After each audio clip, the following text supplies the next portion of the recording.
गौतम बुद्ध कहते हैं, अपने जीवन में दूसरों से लड़ाई लड़ने से अच्छा है तुम खुद पर जीत हासिल कर लो।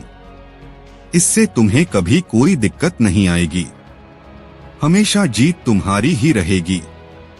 अगर तुमने इसे अपना लिया तो तुम्हें कोई पराजित नहीं कर सकता। गौतम बुद्ध के अनुसार जीवन में 3 चीजें कभी भी आप छुपाकर नहीं रख सकते हैं।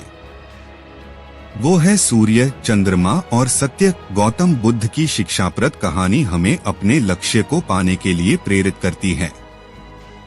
ये कहानियां सीख देती है जिसे हम अपने जीवन में अपनाकर असफलता पर जीत पा सकते हैं। गौतम बुद्ध कहते हैं, अगर आप दूसरों के लिए दिया जलाते हैं तो यह आपके रास्ते को भी रोशन कर देता है। बुद्ध ने हमें सीख दी है कि जब हम किसी से कुछ पूछना चाहते हैं तो उसके लिए हमें गंभीर रहना चाहिए, और जब किसी के प्रश्न का उत्तर देना हो तो हमें उत्तर इस तरह देना चाहिए कि हमारी बात सामने वाले के मन में उतर जाए, उसकी सारी शंकाएं दूर हो जाएं और हमें अपनी बात भविष्य में फिर से दोहरानी न पड़े। गौतम बुद्ध कहते हैं, कभी भी आप बुराई से बुराई को खत्म नहीं कर सकते हैं। इसे खत्म करने के लिए आपको प्रेम का सहारा लेना पड़ता है। प्रेम से दुनिया की हर बड़ी चीजों को जीता जा सकता है। भविष्य के बारे में सपने देखकर अभी से मत उलझो, और भूतकाल के समय को याद करके पछताने से अच्छा है अपने वर्तमान में रहो। खुश रहने का सबसे अच्छा तरीका यही है। नमस्कार दोस्तों, स्वागत है। भिक्षु हर दिन तथागत से कहता, मैंने मन को जीत लिया है, अब यह मुझे विचलित नहीं कर सकता। तो एक दिन गौतम बुद्ध ने कहा, ठीक है, तुम दक्षिण दिशा में भिक्षा मांगने जाओ, यही तुम्हारी आखिरी चुनौती है। फिर अगले दिन ही भिक्षु ने व्याकुल होकर कहा, मुझसे बड़ी गलती हुई, लेकिन अब मैं दोबारा उस दिशा में भिक्षा मांगने नहीं जाऊंगा। यह कहानी शुरू होती है जब एक बड़े प्रदेश का राजकुमार अपना राजमहल सब कुछ त्याग कर बौद्ध संघ में शामिल हुआ। शुरुआती दिनों में नए भिक्षु ध्यान करना सीखते, इसके साथ साथ गौतम बुद्ध उन्हें भिक्षा मांगने भेजते ताकि भिक्षुओं का अहम कमजोर हो और उनका व्यवहार विनम्र हो जाए। संघ में आने के कुछ समय पश्चात राजकुमार भी भिक्षाटन पर जाने लगा। शुरू में सब ठीक था, लेकिन कुछ ही दिनों में घटना घटी जिस कारण राजकुमार विचलित हो गया और उसने भिक्षाटन पर जाने से मना कर दिया।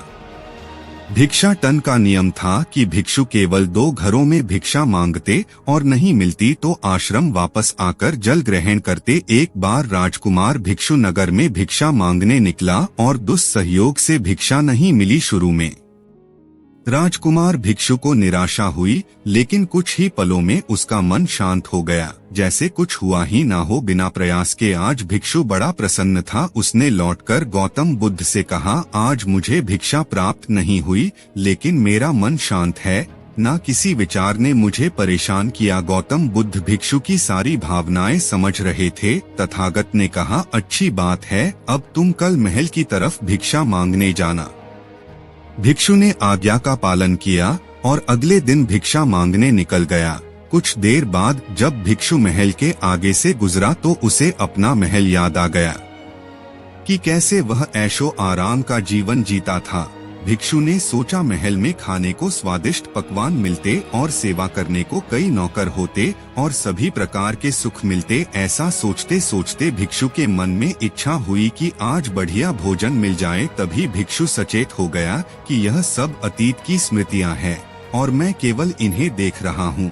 पुरानी यादों के ताजा होने से मन में कुछ इच्छाएं प्रकट हो रही हैं, यह भी मैं केवल देख रहा हूँ।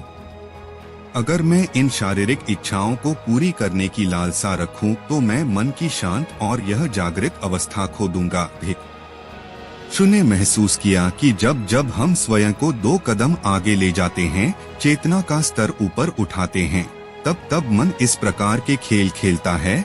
जब हम मन को शांत करने लगते हैं तब मन हमें बेचैन करने की पूरी कोशिश करता है। भिक्षु यह सोचकर बहुत खुश हुआ क्योंकि आज उसने आत्मचिंतन से मन के बारे में गहरी समझ और सूक्ष्म दृष्टि प्राप्त कर ली।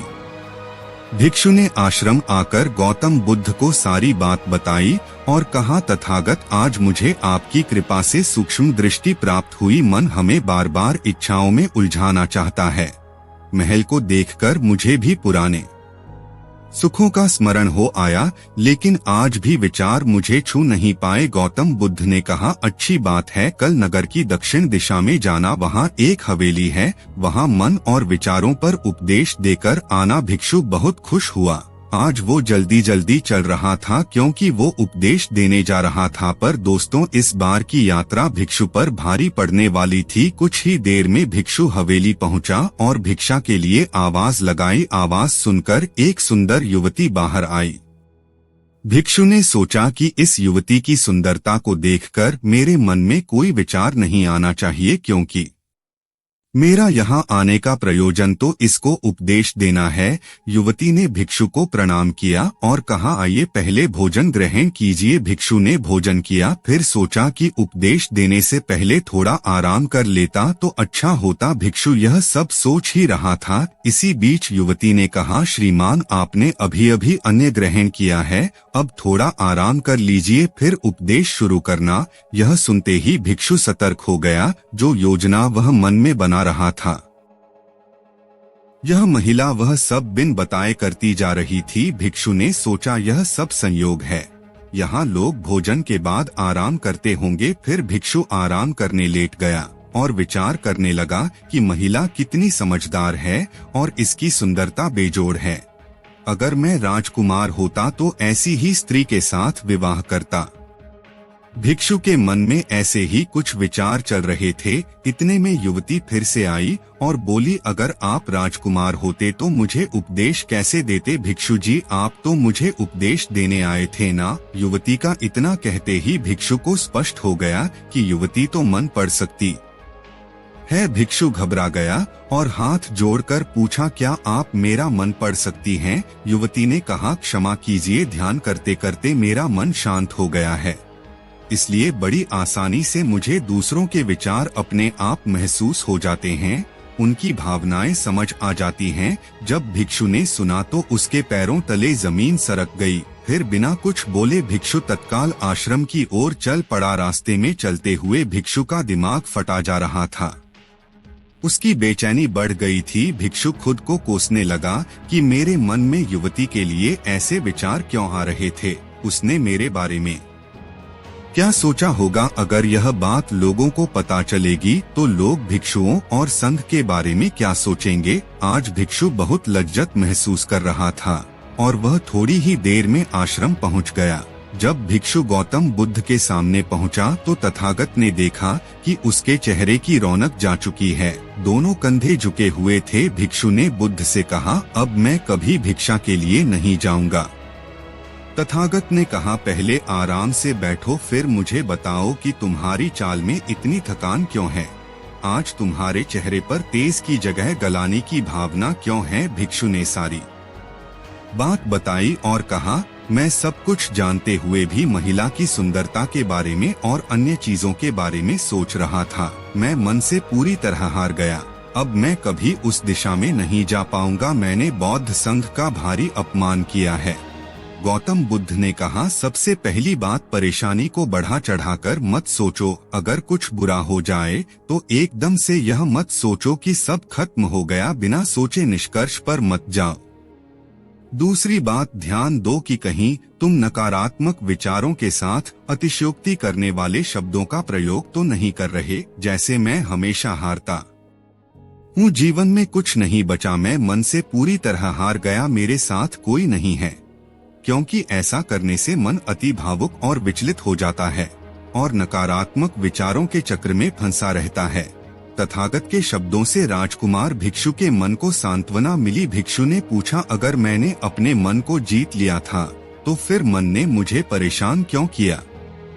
गौतम बुद्ध ने कहा, सबसे पहले यह समझो कि विचार पैदा कैसे होते हैं। पहले बाहर कुछ हुआ, फिर उस घटना के प्रति अंतर्मन ने प्रतिक्रिया की। इस कारण शरीर में भावना या सनसनी पैदा हुई। फिर इस सेंसेशन या फीलिंग के प्रति तुम्हारे सचेत मन ने यानी कॉन्शियस माइंड ने प्रतिक्रिया की। इस आखिरी स्टेप को हम विचार कहते हैं। भिक्षु ने पूछा, हमको परेशान करने की विचारों में इतनी शक्ति आती कहाँ से है? गौतम बुद्ध कहते हैं कि हम खुद विचारों को यह शक्ति प्रदान करते हैं। जब आप जजमेंट और सही गलत के टैग लगाकर विचारों को देखते हो तो उनके प्रति रिएक्ट करने लगते हो। एक विचार के साथ अन्य विचार भी सोचने लगते हो। जब तक आप खुद को जज करोगे तब तक मन आपको नीचा दिखाकर हावी होता रहेगा। भिक्षु ने पूछा, फिर मन शांत कैसे होगा? गौतम बुद्ध ने कहा, अगर विचार है तो शरीर में भावना भी महसूस हो रही है, क्योंकि हर विचार भावना के साथ प्रकट होता है। अगर आप अश्लील विचार महसूस कर रहे हो तो इसका मतलब है कि शरीर में एक भावना यानी सेंसेशंस भी महसूस हो रहे हैं, और फिर आप उसके बारे में सोच रहे हो या रिएक्ट कर रहे हो, और इसी बात में मन को शांत करने का तरीका छपा है। हर विचार को देखना कठिन है क्योंकि विचारों का वेग तेज है, लेकिन शरीर में महसूस हो रही भावना यानी सेंसेशंस को देखना आसान है, क्योंकि यह देर तक बनी रहती हैं। अगर इन्हें बिना जजमेंट के सही गलत का मतलब लगाए सिर्फ देखा जाए तो यह गायब भी हो जाती हैं। तब मन के पीछे जो शांति है वो प्रकट होती है, और उस शांति में एहसास होता है कि मन हमारा कुछ नहीं बिगाड़ सकता। हमारा अंतर्मन कैसे ठीक होता है? नॉन जजमेंट से। अगर हम किसी भी इंसान या घटना या फिर अपने मन को बिना जजमेंट के देखते हैं तो मन के साथ साथ अंतर्मन अपने आप स्वस्थ और शांत होने लगता है। अगर तुमने मात्र यह देखा होता कि इस औरत के प्रति विचार केवल मेरे अंतर्मन के रिएक्शन के कारण है, और यह मैं केवल देख रहा हूँ, मन में बहुत कुछ चल रहा है, लेकिन मैं सांस के प्रति सचेत हूँ, मैं शरीर में होने वाली प्रतिक्रिया को देख रहा हूँ, तब भी तुम सचेत होकर दृष्टा भाव में लौट आते। मन के पीछे जो शांति है वह हमारी सबसे बड़ी ताकत है। हम बड़ी आसानी से विचारों को शांत कर सकते हैं, और एक दिन यह जान सकते हैं कि किसी भी प्रकार का विचार चिंता असल में इस शांति को पार नहीं कर सकता। हम हमेशा विचारों से अछूते हैं। गौतम बुद्ध कहते हैं, तुम याद रखो, विचार तुमसे हैं, तुम विचारों से नहीं। तुम हमेशा ही अपने विचारों से शक्तिशाली हो, अपने डरों और चिंताओं से शक्तिशाली हो। अब तुम अगले 7 दिन युवती के घर भिक्षा मांगने जाओगे, और ध्यान रखना, अपने विचारों को जज मत करना। अच्छे बुरे विचार केवल तुम्हारा द्वार खटखटाते हैं। तुम केवल इतना याद रखना कि तुम वह शांति हो जिसमें सब प्रकट हो रहा है। अगले दिन भिक्षु पूरे मार्ग जागृत होकर चला। महिला के घर जाने से पहले थोड़ी घबराहट हुई, लेकिन भिक्षु दृष्टा भाव में बना रहा। विचारों को, शरीर में उठ रही भावनाओं को, डरों को, गिल्ट को, सबको बस देखता रहा। जब वापस लौटा तो वह पूरी तरह शांत था। आज उसमें मैंने मन को जीत लिया है, यह अहंकार भी नहीं था। आज उसने सही मायनों में मन को पार कर लिया था।